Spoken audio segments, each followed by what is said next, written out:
তারেক রহমানকে জাতির কাছে ক্ষমা চাইতে হবে। তারেক রহমান এক মহা অন্যায় করে ফেলেছেন, যেটা ক্ষমা চাওয়া ছাড়া, সরি বলা ছাড়া উপায় নেই। এমনকি আলেম ওলামাদের কাছে তাকে তওবা করতে হবে। তারেক রহমান লিমিট ক্রস করেছেন।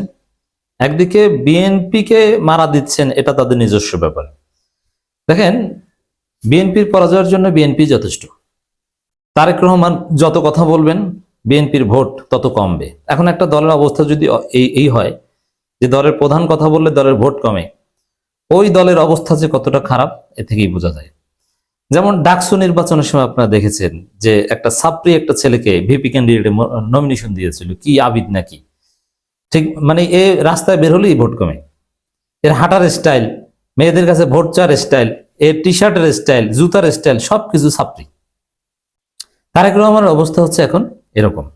এমন এমন কথা বলছেন যেটা নিয়ে রাজনীতিতে হাস্যরসের সৃষ্টি হচ্ছে, তুমুল ট্রলের শিকার হচ্ছেন, যার ফলে নির্বাচনী প্রচারণার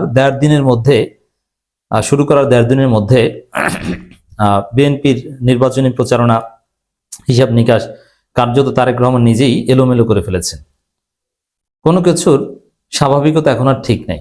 বিএনপি হতাশ। এখন হতাশ হয়ে BNP CCTV footage, CCTV camera যেগুলো বিভিন্ন ভোট কেন্দ্রে বসানো হচ্ছে ওগুলো ভাঙা শুরু করছে।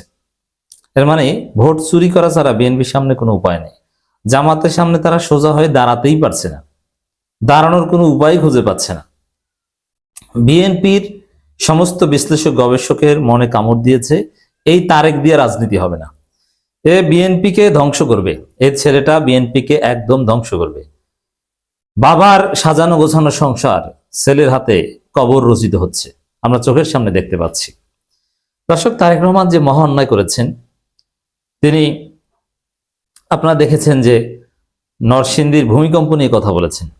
নরসিংদীতে ভূমিকম্প হয়েছে, বাংলাদেশে ভূমিকম্পের উৎপত্তি স্থল ছিল নরসিংদী, এবং ওখানে মানুষজন শীতের মধ্যে রাস্তায় ঘুমিয়েছে, ভূমিকম্প আতঙ্কে খোলা আকাশের নিচে রাত্রি যাপন করেছে, অনেকে শহর ছেড়ে গ্রামে চলে গিয়েছে। এটা তারেক রহমান জানেন না, কোন দেশে থাকেন।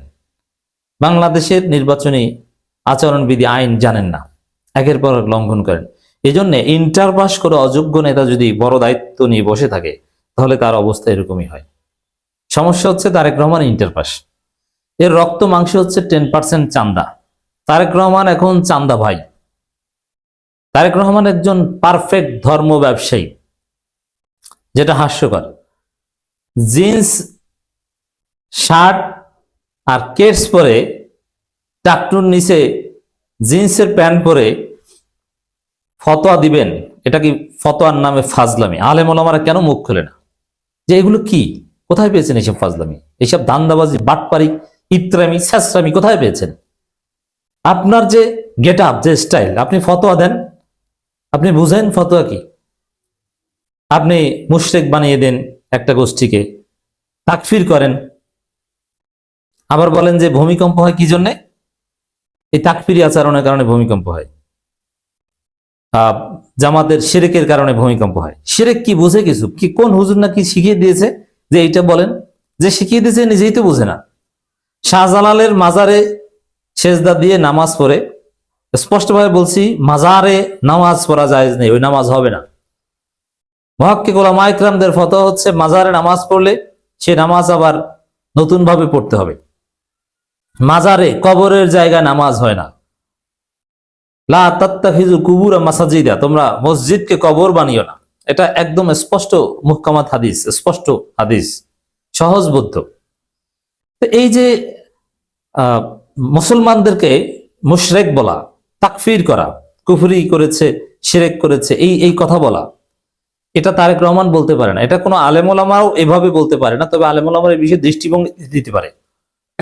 এখন এই কথিত চান্দাবাই লন্ডনী মুফতি তারেক জিয়া যেহেতু নিজেই ফতোয়া দেওয়ার দায়িত্ব নিয়েছেন এবং জনগোষ্ঠীকে তাকফির করছেন, তাদেরকে মুশরিক বানাচ্ছেন, এজন্য তার দায় নিতে হবে এবং ক্ষমা চাইতে হবে।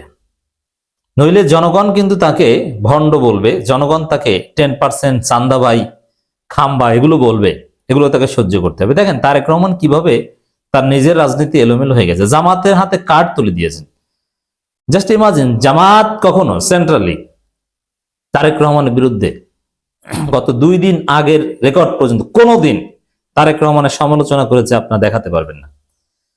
জামাতের শিবিরের কর্মীরা বা জামাত শিবিরের অ্যাক্টিভিস্টরা সমালোচনা করেছে। আমার কথা যদি বলি, আমি তারেক রহমানকে দুর্নীতিবাজ বলেছি হাসিনার আমল থেকে, এটা নতুন না। আমার অ্যাক্টিভিজমের শুরু থেকে আমি তারেক রহমানকে দুর্নীতিবাজ বলে আসছি, কিন্তু জামাত অফিসিয়ালি কখনো তারেক রহমানের বিরুদ্ধে কিছু করেনি। শায়েখে চরমনায় ফয়জুল করিম সাহেব বলেছিলেন চান্দা তোলে পল্টনে, বাঘ যায় লন্ডনে, আরো অনেক কিছু, খাম্বা টাম্বা অনেক কিছু বলেছেন, কিন্তু আমরা বলিনি, মানে জামাত বলেনি, আমি বলেছি। কিন্তু এখন তারেক রহমান জামাতকে আওয়ামী স্টাইলে অযাচিত ভাবে একজন স্যাসরার মতো অ্যাটাক করে, জামাতকে 71-এর স্বাধীনতা বিরোধী বলে, অথচ বিএনপি হচ্ছে রাজাকারদের দল। জামাত যদি 71-এর স্বাধীনতা বিরোধী হয়, জিয়াউর রহমান হচ্ছে সেই স্বাধীনতা বিরোধীদের আশ্রয়দাতা। আর যে বয়ানে জামাতকে গণহত্যার জন্য দায়ী করা স্বাধীনতা বিরোধী, এটা ঠিক, এটা নিয়ে কোনো ইখতিলাফ নেই। কিন্তু হত্যার জন্য, মানুষ হত্যার জন্য যে বয়ানে, যে সোর্সে জামাতকে দায়ী করা হয়, ওই বয়ানে, ওই সোর্সে জিয়াউর রহমান পাকিস্তানের চর ছিলেন। জিয়াউর রহমান মুক্তিযুদ্ধে নামার কিছুদিন পর বুঝতে পেরেছিলেন যে এই যুদ্ধ ঠিক হচ্ছে না, এটা ভারতের পরিকল্পনায় হচ্ছে। তারপরে তিনি আর কোনো গুলি চালান নেই। যে সোর্সে জামাতকে যুদ্ধাপরাধী বলবেন, ওই সোর্সে জিয়াউর রহমান পাকিস্তানের চর এবং যুদ্ধ করেননি। এটা মুক্তিযোদ্ধারা, সেক্টর কমান্ডাররা বলেছে। অতএব তারেক রহমান তার অশিক্ষা এবং আনস্মার্টনেসের কারণে, ইন্টারপাস হওয়ার কারণে জামাতের হাতে এই কার্ড তুলে দিলেন। কিছুদিনের মধ্যেই তারেক রহমানের ক্যারেক্টার হবে এক চান্দা ভাই। চান্দা ভাই আর তারেক রহমানের মধ্যে কোনো পার্থক্য থাকবে না। তার ফ্যামিলি কার্ড ভুয়া। ফ্যামিলি কার্ড আর খাম্বা এক কথা। খাম্বা দেওয়া হয়েছিল বিদ্যুৎ দেওয়ার জন্য, কিন্তু বিদ্যুৎ দেয়নি, তারও ছিল না, শুধু খাম্বা ছিল। এর মানে বিদ্যুৎ এবং তারের টাকা তারেক রহমান খেয়ে ফেলেছে, শুধু খাম্বা স্থাপন করেছিল। ওইরকম ফ্যামিলি কার্ড হয়তো দিবে, কিন্তু কার্ডের মধ্যে কিছু থাকবে না। তারেক রহমানের এক ভয়ানক চরিত্র সামনে প্রতিষ্ঠিত হতে যাচ্ছে। তো দর্শক, জামাত ইসলামী এবার আর ছাড় দিবে না। তারেক রহমানকে 22 তারিখের আগ পর্যন্ত সর্বোচ্চ ছাড় দিয়েছিল জামাত। জামাত কখনো তারেক রহমানের বিরুদ্ধে কোনো সমালোচনা করেনি, একটাও দেখাতে পারেনি। ওভারঅল বিএনপির বিরুদ্ধে সমালোচনা ছিল, কিন্তু ব্যক্তি তারেকের বিরুদ্ধে জামাত কিচ্ছু বলেনি। কিন্তু তারেক নিজেই জামাতকে প্রলুব্ধ করছে, আহ্বান জানাচ্ছে, আসেন আমাকে কিছু বলেন, আমাকে চান্দাবাই বলেন। নিজের মারা নিজে করছে। এখন আমরা দেখতে পাচ্ছি যে তারেক রহমান যত কথা বলেন, বিএনপির ভোট তত কমে। ওই ফজু পাগলাকে কিন্তু তারেক রহমানই থামিয়ে দিয়েছেন। দেখেছেন ফজু পাগলাকে কিভাবে জামাত সাইজ করেছে, ট্রাইব্যুনালে নিয়ে এমন নাকানি চুবানি দিয়েছে, ওর পর থেকে জামাতের বিরুদ্ধে আর টু শব্দ ফজু পাগলা করেনি। দেখছেন জামাত কিভাবে সাইজ করতে পারে। এখন জামাতের সেক্রেটারি জেনারেল বলছেন তারেক বিলেত থেকে ফিরে বড় মুক্তি হয়ে গেছেন। ভেবেছিলেন যে পড়াশোনা করবেন, কিন্তু না, পড়াশোনা করেন, এখন তিনি ফতোয়া দিচ্ছেন। এজন্য তার ক্ষমা চাওয়া উচিত।